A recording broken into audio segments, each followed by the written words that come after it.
Final Stop Brazil. Chapter 2. Sao Paulo, Brazil. After more than a 14-hour flight, I arrive in Guarulhos early in the morning by the Brazilian time schedule. I take a taxi, asking the taxi driver to take me near the Avenida Paulista to a hotel with reasonable prices. I am reminded of my last visit, when I saw the other side of Avenida Paulista, which seemed very interesting to me. Besides, that way I remain out of reach from Jefferson. The driver drops me off at a nice cheap hotel, where I first shower and rest myself a little. Then I let Celia know that I have arrived, and we arrange a meeting early in the evening at McDonald's on Avenida Paulista. At the kiosk I buy an international phone card to first call Michael. He's with Cande, Miguel and other friends at the feria in El Palo, and has no time to talk with me.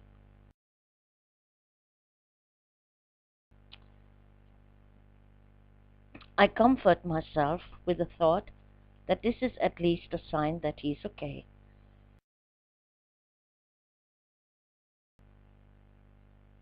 Then I call Luciano, excusing myself for not calling earlier. This hardly would have been possible because I was still sitting in the plane, but that he does not have to know. No, he's not angry with me. On the contrary, Rita, what I wanted to tell you, I love you. First, I'm speechless. The word love was never spoken between us, and now on the phone he confesses his love to me.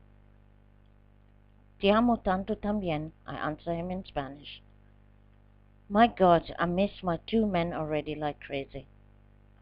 Meeting Celia and Carlos in the evening is a great joy. Carlos is excited about my commitment to the band and a possible tour in Europe. I hand him the business card of the concert organizer and explain to him that this is the man who could put something on its feet. We just need to find a sponsor. Then Carlos hands me a plan for the whole week. Every night a show in another club. Celia adds, "You are our VIP guest and on our guest list, so no need to pay entrance." Well, this is indeed going to be a fun week. The next day I have lots of time and do some shopping, buying clothes and gifts for Michael, Luciano and me. Even if I do not particularly like Sao Paulo, to shop and go out at night in the city is great.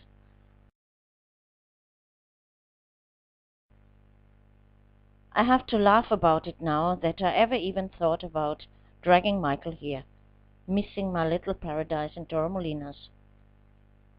With my friends I keep in contact in an internet cafe. To my daughter I write I'm staying in Sao Paulo and also that I'm head over heels in love. I send her a photo of Luciano, but her comment is pretty sharp. Well, this guy is certainly not my type. Isn't he a little too young for you? But I will not let her make something lousy of it.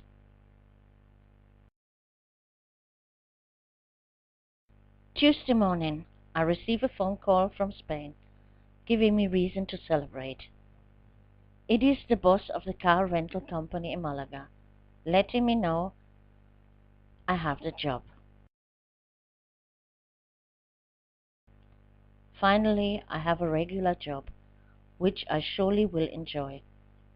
This evening I am having some caipirinhas, dancing to the music of salsa bomba, taking photos and videos of the band. I also meet the girlfriends of the band members and get to like especially the very pretty and nice girlfriend of Carlos. These clubs I do not like only for the originality of the live music, but also the good restaurants integrated everywhere. Celia and Carlos make sure I actually feel like a VIP. Free entrance with my VIP card, free food and drinks. After the shows, they take me back to the hotel with the band's limousine. Wednesday morning, after a long sleep, I go to enjoy my delicious breakfast and then make my way to the internet cafe where I save videos and photos on a CD and send everything to Celia. She is very grateful for the material she can use to reshape the somewhat shabby-looking website of the band. Some pictures are sent to my daughter to give her an idea of how much fun I'm having here. After that, I am on my way to an Arab restaurant, where I discovered good food at reasonable prices. I have just placed my order when my phone rings.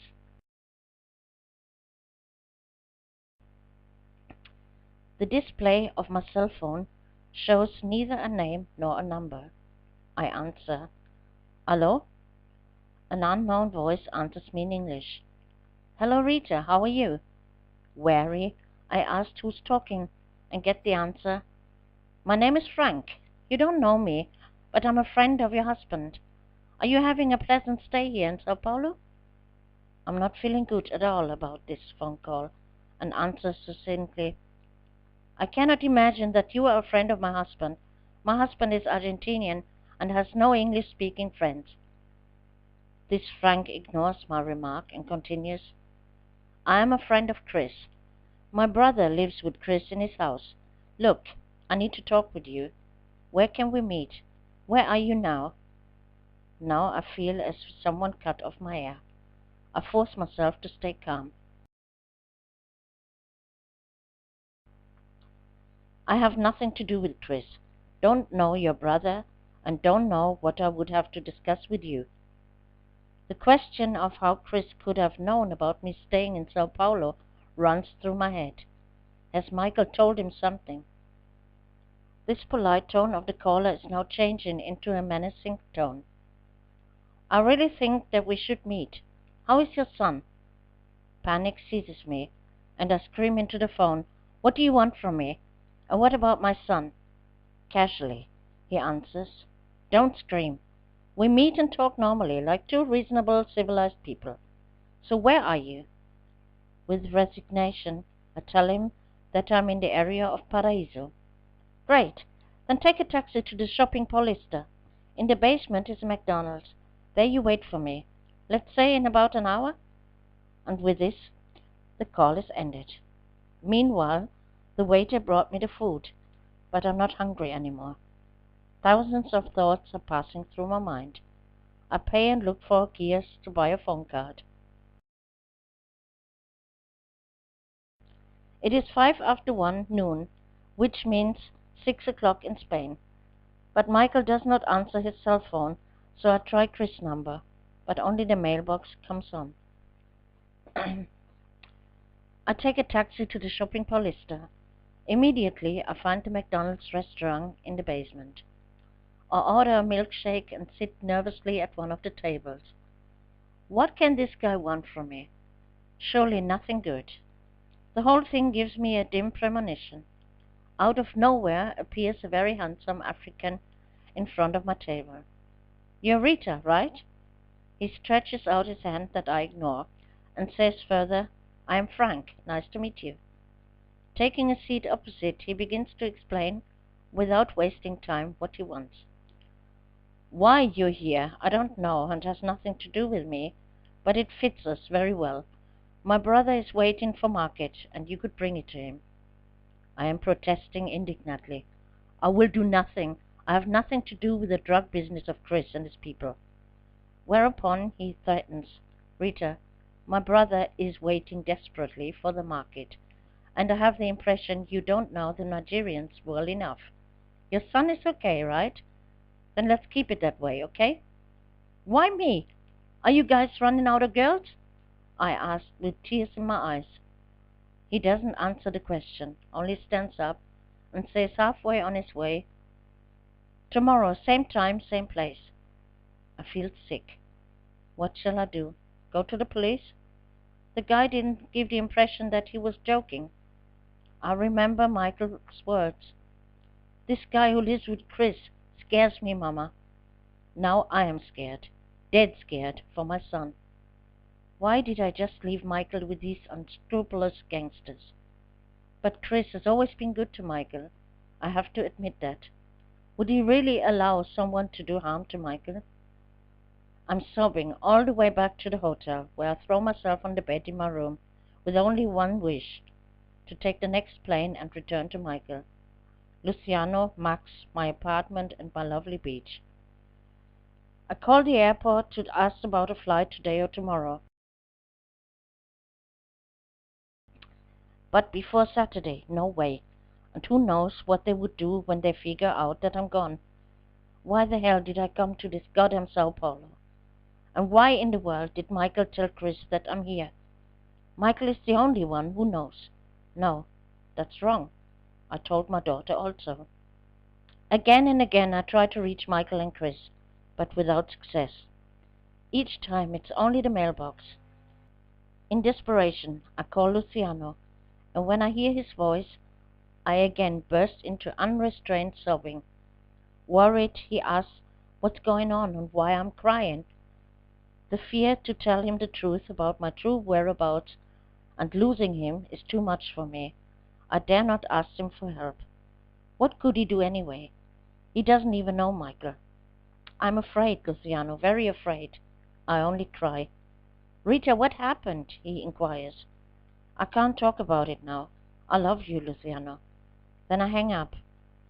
Luciano cannot help me. Nobody can. I'm alone in this. Concerned as Luciano is, he calls me back immediately. I try to talk myself out of it. Oh, I think I'm just hysterical. I don't know what's going on with me. In his beloved nature, he tries to calm me down. Rita, it's only a few days and you're coming back. And you know what? Maria will come to you and clean, wash and cook for you. His typical way to cheer me up, as usual, and then add seriously, I miss you. I love you very much, you know. After this conversation, I feel a little better, but not good enough to be going out. Since it is Carlos' solo recital on piano this night, and he definitely wants me to be present to record everything, I force myself to take a taxi to the specified address, an Argentinian restaurant. Celia is already there waiting for me and introduces me to the Argentinian singer, who will accompany Carlos on the piano, and the wife. Then Celia tells them that my boyfriend is also from Argentina. They treat me even kinder. Carlos arrives, takes the place next to me, and we discuss the financial plan I had calculated for a European tour. I find it very difficult to pretend nothing has happened. Carlos tells me proudly that his father has spent years in exactly this restaurant at the piano. When the food is ordered, I refrain. Despite the delicious Argentine steaks, I have absolutely no appetite. My thoughts are far away. Still, it doesn't escape me that Carlos is a first-class pianist, and certainly meets the requirements to start a solo career. Of course, Celia takes notice of the fact that I'm very quiet and thoughtful this evening. I apologize with homesickness. This Argentinian surrounding makes it even worse, I add. The following day, I meet Frank as arranged, again at McDonald's. He proposes we go elsewhere and leads me to a cafe outside the shopping center. There he explains to me that one of his people will contact me in about a week to pick up the goods together. Wait a minute, I say. In 1 week I am no longer here. Yes, you will be. I'll let you issue a new ticket, and you fly back later. You need not to worry about anything. Things are packed that no one will notice, and we will push you through the checks. The fact that these things are well camouflaged I already know from Chris' dirty business, for which he used me without me noticing it. Frank continues, nothing will happen. You will be flying comfortably in the first class, and in a short time you'll be back with your son. What happens if I refuse? Think of your son, is his only answer. He wants me to make a photocopy of my passport, and gives me a phone number where I can reach him. Make sure your photo is clearly visible on the copy, he says. The copy with the photo is for what, I want to know. So I can book your new ticket. The photo is for the people at the airport, so your luggage will not be investigated, he explains. I doubt that Chris would allow letting something happen to my son. Frank just laughs. You really don't know the Nigerians. This evening I don't go to the show of Salsa. Also, Celia is very concerned when I cancel on the pretext that I'm not feeling well. All night I lay sleepless in bed with my eyes open, trying to persuade myself I have no other choice. There is no other choice. I bring this behind me, go back to Michael, and will never ever leave him again with Chris. But my fear remains. Friday morning I go to the internet cafe and send an email to my daughter. I am very afraid about Michael. Have you told Chris that I'm in Sao Paulo? I don't want to be more specific, for fear of endangering Michael. Strangely, this time, I get no response from her. I can reach neither Michael nor Chris. I now call Candy and learn from her that the boys are on the beach. I asked her to tell Michael he should keep his phone on. I'm relieved to hear that he's okay. In the evening, I'm going as planned to the Villa Olympia, where Salsa Bomba is having a big show with additional musicians. It is a very interesting evening. Also, I don't feel like dancing or even to be here. To make matters worse, one of the added musicians, another Carlos, gets on my nerves by not leaving my side, talking and telling me he comes from Venezuela and would like to visit me in Spain. I don't feel like flirting at all, and I'm very glad when Celia's boyfriend drops me off at my hotel. The next day, I meet up with Celia for shopping. She asks me how I liked the evening, and especially the African singer who accompanied the band. I assure her I'm very appreciative for the night, and the singer has a beautiful voice. She then confesses to me something that leaves me shocked. You know, Carlos is about to complete a whole new group. With the current band, he cannot do anything. They have absolutely no ambition to be successful and to get ahead, and certainly not abroad. Take only Sandro with his pregnant girlfriend. You have seen how jealous she is. She would never allow Sandro to go abroad. All my material is useless if the band will have other members in the near future. In order to this, my trip was absolutely wasted. And in regard to the difficulties in which I am now, it just makes me laugh out loud. What kind of irony is this? For the thousandth time, I wonder why only I've come here. I am very much relieved when I'm alone at last. On this last Saturday, before my originally scheduled departure, I say goodbye to Celia, Carlos, and the boys of the band I have all grown to love. Celia and Carlos don't know I'm not really leaving. Luciano I tell that I'm ill and must postpone my departure. This time I can hear the disappointment in his voice. The following Tuesday, Frank calls me to let me know that his colleague will get in touch with me today to pick up the goods. An hour later, the call comes, and the guy gives me the instruction to come to a metro station. I go by taxi. This guy knows me already from far and comes up to me, an ugly, unfriendly appearing Nigerian. We ride on the metro for a while, then switch to a bus and get off at a station in an industrial area. The guy gives me the instruction to wait at the bus stop for him. Nervously, smoking one cigarette after another, I wait about half an hour until this guy finally returns with a huge shopping bag. When I see this bag and knowing what's inside, I feel sick. Nevertheless, I look inside when he passes it to me. Packed quilts. It is actually well camouflaged, and I reassure myself with the fact that no one will get the idea what is actually hiding in it. I shall go through with it and then never have anything to do with these gangsters anymore. To distract myself, I'm going the next day once more to one of my favorite stores, Pernambucanas, and buy a few towels for my nice bathroom, which are very cheap here. Thursday, I meet up with Frank in the cafe where we met the last time. He hands me out a new ticket with Destiny Zurich in Switzerland and tells me that I have to change in Zurich onto a plane to Brussels, and from there I shall take a train to Amsterdam. There they will contact me. It's all like a miserable dream, but the real nightmare is only just beginning.